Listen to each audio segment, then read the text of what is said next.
আসসালামু আলাইকুম, কেমন আছেন সবাই?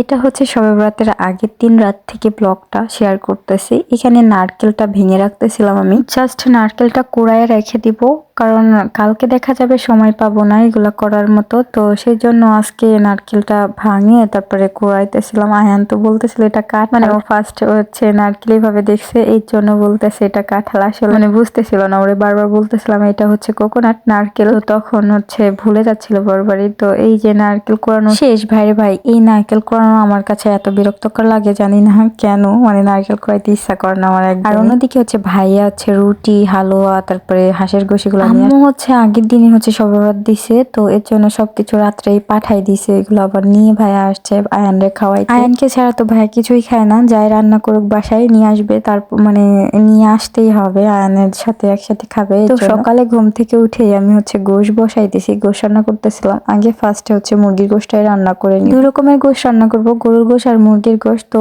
আমি হচ্ছে রোজা ছিলাম, যে কারণে হচ্ছে কোন মানে লবণ টেস্ট করতে পারিনি, বা কোনটা কিরকম হয়েছে সেটাও জানি না। কাহিনী ঘটে গেছে, সেটা তো আপনাদের সঙ্গে শেয়ার করতেই হবে, একটু পরে বলতে। এদিকে একটা নিয়ম আছে, মানে শবে বরাতের দিনে হালুয়া, রুটি, গোশ, মাংস এগুলা খাওয়া হয় সবাই আর কি, এলাকার সবাই খায়, শ্বশুরবাড়ি এলাকায়। তো এটা না রান্না করলেও হয় না, তবে আমার বাবার বাড়িতে এদিকে আবার এরকম নাই। তবে এইদিকে না করলে অনেক টক্সিক, মানে অনেক কথা হয়, একজন এক একটা কথা বলে, যে কারণে মানে এটা করতেই হয়। সমাজের একটা রীতি বলে যেটা আর কি, সেরকম মানে সমাজে আবার মসজিদে হচ্ছে হালুয়া রুটি পাঠাইতে হয়, যার কারণে সবাই বানায়। তো এদিকে আমি আবার হালুয়া বসানোর জন্য মানে দুধ ছুটতেছিল না, সকালেই হালুয়াটা রান্না করতে। আর এই হালুয়া রান্না করতে গিয়ে কি হয়েছে কি বলবো, বুঝাছিলাম মানে লবণ দেওয়ার কথা মনে নাই যে এর মধ্যে লবণ দিয়ে টেস্ট করতে পারিনি, ওটা পরে বুঝিও নাই। পরে যখন মানে বড় ননদের বাসায় পাঠাইছি, বড় ননদ খেয়ে ফোন দিছে, বলতেছে যে হালুয়াত লবণ দিস নাই মনে হয়। তখন মানে পরে ইফতারি পরে খাইয়া দেখি যে সত্যি তো লবণ দেওয়া হয় নাই, তখন তার লবণ দেওয়া আসলে যায় না। মনে মনে ভাবতেছিলাম কি রান্না করলাম আর কি হইলো। যাই হোক,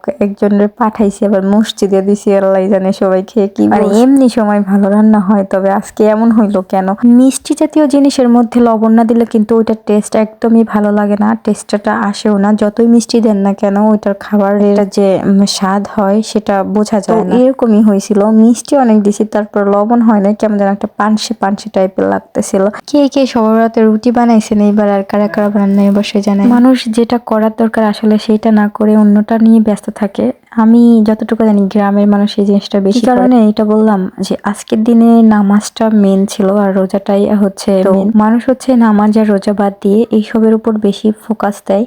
আর নামাজ রোজা রাত্রে হলে দেখা যায় তাদের ক্লান্ত লেগে যায়, আর ঘুম এসে যায়, নামাজ পড়ে না, ইবাদত করে না, এটা নিয়েই তারা হচ্ছে তো একটু বেশি দেখা যায় এইসব নিয়ে। তবে এটা না করে সবার উচিত ছিল যে নামাজটার উপরে বেশি ফোকাস। যাই হোক, আল্লাহ সবার হৃদায়াত দান করুক। আর আল্লাহ তাআলা তো বলছে যে নামাজ রোজা করার জন্য, এগুলা করার জন্য না, তবে এটা কেউ বুঝতেও চায় না, মানতেও চায় না। তাহলে আগে কেন আমরা এগুলা করছি, আগের লোকে কেন করছে, এইগুলো প্রশ্ন করে, এদেরকে বোঝানোর মতো ক্ষমতা নেই। রান্না বান্না শেষ করে অনেকগুলা থালা বাসন হয়েছিল, এইগুলা মাজতে যায় খুবই কষ্ট। যাই হোক, আজকে ভিডিও এই পর্যন্তই। ভালো থাকবেন, সুস্থ থাকবেন, আল্লাহ হাফেজ।